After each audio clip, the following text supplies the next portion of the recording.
BJP कहती थी ना कि कांग्रेस मुक्त सरकार बनाना है, कांग्रेस मुक्त भारत बनाना है।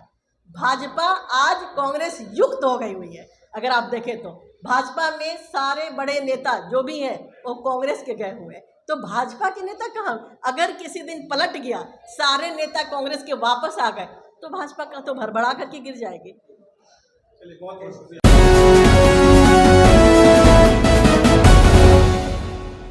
कि कहीं हमारी चुप्पी, हमारी महिला विंग हर जगह जा रही है। अभी कल परसों उत्तर प्रदेश में भी इस तरह का मामला आया है, तो उत्तर प्रदेश की महिला कांग्रेस की जो अध्यक्षा हैं और पूरे टीम के साथ वहाँ पे गई हैं। पुतला देखिए, हम कहीं सरकार में नहीं है, हम विरोध कर सकते हैं, हम मजबूती के साथ खड़े रह सकते हैं उन बच्चियों के साथ, उन लड़कियों के साथ, लेकिन ये कानून और सरकार का काम होता है उन्हें सजा दिलाना। जो नहीं दिला पाते हैं, नहीं दिलाने पाने के कारण क्या होता है कि मनोबल बढ़ता है उनका। आखिर मणिपुर में जो घटना घटी, आप मणिपुर की बात करके अच्छी बात की है, 10 महीना होने जा रहा है ना मणिपुर को। आपको लगता है कि मणिपुर हिंदुस्तान का हिस्सा है? हम सब याद करते हैं कि वो हिंदुस्तान का हिस्सा है। हमारी रोज वहाँ बेटी बहू के साथ जो ज्यादतियाँ हो रही हैं, मतलब सिर्फ रेप ही नहीं हो रहा, उनको मार भी दिया जा रहा है। ये 10 महीने से भाजपा कहाँ है? क्या एक बार भी प्रधानमंत्री के मुंह से मणिपुर की बात निकली है? मणिपुर का मां निकला है उनके मुंह से? वहाँ राहुल गांधी जी गए हैं, वहाँ महिला कांग्रेस की अध्यक्षा गई है, हमारे सब बड़े नेता गए हैं। बल्कि इसी चीज को एक तरह से कहिए कि मजबूती दिलाने के लिए, नारी को न्याय दिलाने के लिए हमारे राहुल गांधी जी यात्रा ही शुरू की है मणिपुर से। 6700 किलोमीटर की यात्रा ही मणिपुर से शुरू किए हैं कि नारी न्याय दिलाने के लिए। इससे अच्छी कोई बात नहीं हो सकती कि हम बात करें। क्या? हाँ बिल्कुल, राहुल गांधी जाए ना जाए हम सब जाएंगे, और वहाँ की महिला विंग जरूर गई होगी। आपको शायद नहीं मालूम होगा, लेकिन वो जरूर गई होगी। कल वहाँ रैली है और राहुल गांधी भी आ रहे हैं। कल महिला के ऊपर कुछ विशेष मुद्दा होगा, फोकस होगा इस रैली में। देखिए, कांग्रेस पार्टी की जो यात्रा चल रही है 6700 किलोमीटर की, उसमें नारी न्याय, युवा न्याय, बेरोजगार न्याय, किसान न्याय, 5 न्याय की बात हो रही है। 4 की बात हम आपको बता रहे हैं। नारी न्याय में आर्थिक नीति की बात हो रही है, उनके एजुकेशन की बात हो रही है, उनके स्वास्थ्य की बात हो रही है, और उनको किस तरह से स्वावलंबी बनाया जाए, ये बातें हो रही हैं। जहाँ जहाँ उनके साथ ज्यादती हो रही है, वहाँ वहाँ कांग्रेस पार्टी उनको कैसे मजबूत करे, ये बात हो रही है कि नारी को न्याय दिलाना है। तो कांग्रेस पार्टी इससे ना कभी पीछे हटी है, ना कभी पीछे हटेगी। आपको अगर याद हो तो यूपीए 1 यूपीए 2 में जितनी भी कल्याणकारी योजनाएं बनाई गई थी, सबको केंद्र में, सबके केंद्र में महिलाएं थी। चाहे वो अन्नपूर्णा योजना हो, चाहे वो किसी भी तरह का योजना रहा हो, उसको महिलाओं को ही सेंटर में रखा गया था कि उनकी मालकिन महिला, उनका जो कार्ड बनता था, घर की बड़ी सबसे महिला होती थी, उन्हीं को बनाया जाता था। तो महिलाओं के बारे में हमेशा कांग्रेस पार्टी ही सोचती रही है। इस बार लोकसभा चुनाव का भी बहुत नजदीक है।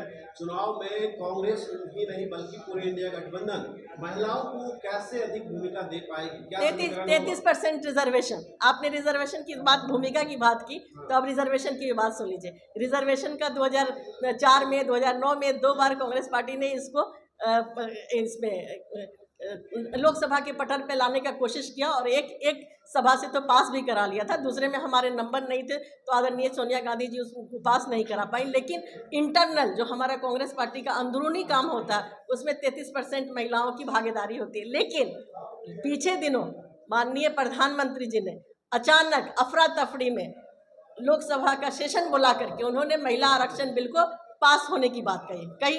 सब लोग खुश हो गए।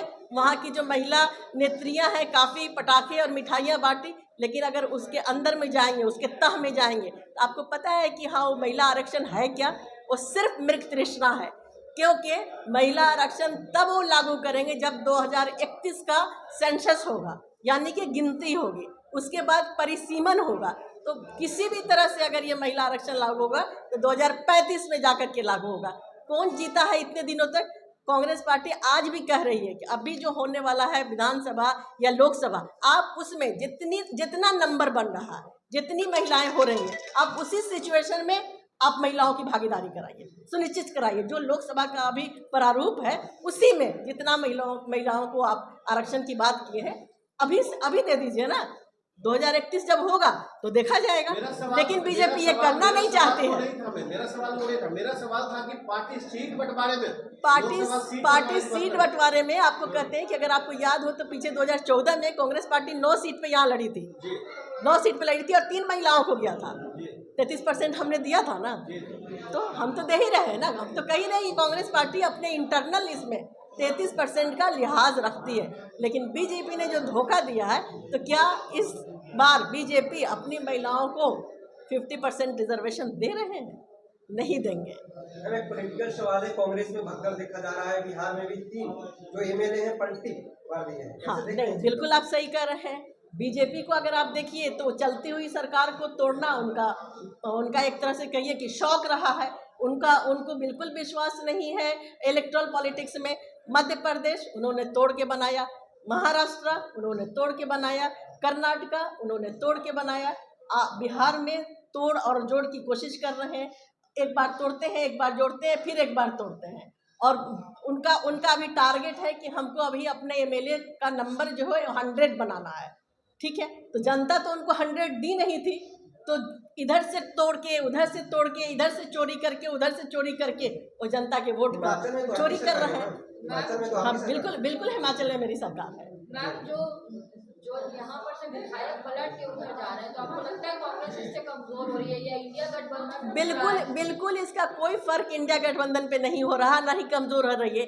एक बात आप अच्छा किए मैम पूछ लिए, बीजेपी कहती थी ना कि कांग्रेस मुक्त सरकार बनाना है, कांग्रेस मुक्त भारत बनाना है। भाजपा आज कांग्रेस युक्त हो गई हुई है। अगर आप देखें तो भाजपा में सारे बड़े नेता जो भी हैं वो कांग्रेस के गए हुए हैं, तो भाजपा के नेता कहाँ? अगर किसी दिन पलट गया, सारे नेता कांग्रेस के वापस आ गए, तो भाजपा का तो भरभरा करके गिर जाएगी। चलिए, बहुत बहुत शुक्रिया।